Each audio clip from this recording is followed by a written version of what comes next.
Shimrail Ballabhpur bridge নামে যে ব্রিজকে হাজার হাজার মানুষ চেনে কিংবা বছরের নির্দিষ্ট সময়গুলোতে এখানকার নান্দনিক সৌন্দর্য উপভোগ করতে আসে। এই শিমরাইল বল্লভপুর ব্রিজটি কিন্তু পশ্চিম এবং দক্ষিণ বরাবর। ব্রিজের এই যে পশ্চিম এবং পূর্ব, ব্রিজের পূর্ব পারে বল্লভপুর, যে গ্রামটি ইতিহাস ঐতিহ্যের দিক দিয়ে সমৃদ্ধ, এবং ব্রিজের পশ্চিম পারে ব্রাহ্মণবাড়িয়া জেলার সবচেয়ে দীর্ঘ যে গ্রাম শিমরাইল, দীর্ঘতম গ্রাম, এই গ্রামটি অবস্থিত। এই ব্রিজটি যখন তৈরি হয় নাই, তার নিচে একটা আপনারা দেখতে পাচ্ছেন একটি দীর্ঘ খাল রয়েছে, একে রাজার খাল বলা হতো। এই রাজার খালকে কেন্দ্র করেই কিন্তু আজকে এত মানুষের ভিড়। এই জায়গাটিকে নিয়ে ইলেকট্রনিক এবং প্রিন্ট মিডিয়ায় আমি দীর্ঘদিন ধরে লেখালেখি করেছি। বাংলাদেশ টেলিভিশনে এই জায়গাটিকে নিয়ে আমি সাক্ষাৎকার দিয়েছি। এই জায়গাটিকে নিয়ে আমার লেখা একটি কবিতা রয়েছে আনন্দ ভুবন নামে। ও ভাই, ব্যস্ততম জীবনে যদি স্বর্গ সুখ চাও, কসবা থানার সূর্য দিগল গ্রাম বল্লভপুরে যাও।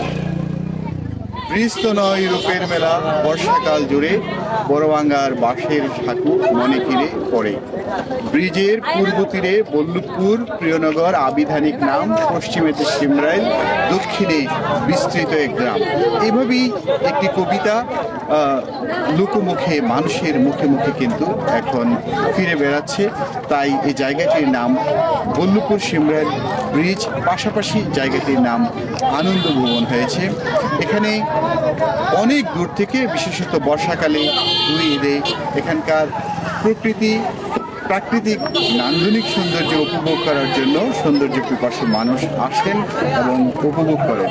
আমি আশাবাদী এই জায়গাটি মানুষের কাছে আরও দিন দিন জনপ্রিয় হবে, এবং আমি প্রত্যাশা করি স্থানীয় প্রশাসন, বিশেষত কসবা উপজেলা প্রশাসন, নবীনগর উপজেলা প্রশাসন এবং দেবিদ্বার থানা, এই তিনটি থানার একটি ট্রায়াঙ্গেলে জায়গাটি অবস্থিত। এটি ভবিষ্যতে একটি পর্যটন স্পট হিসেবে আবির্ভূত হতে পারে বলে আমার বিশ্বাস। আমি আশা করি তিন থানার যারা প্রশাসন রয়েছেন, ভবিষ্যতে সামনে যে ঈদুল আজহা আসছে, এখানে হাজার হাজার মানুষের সমাগম হবে।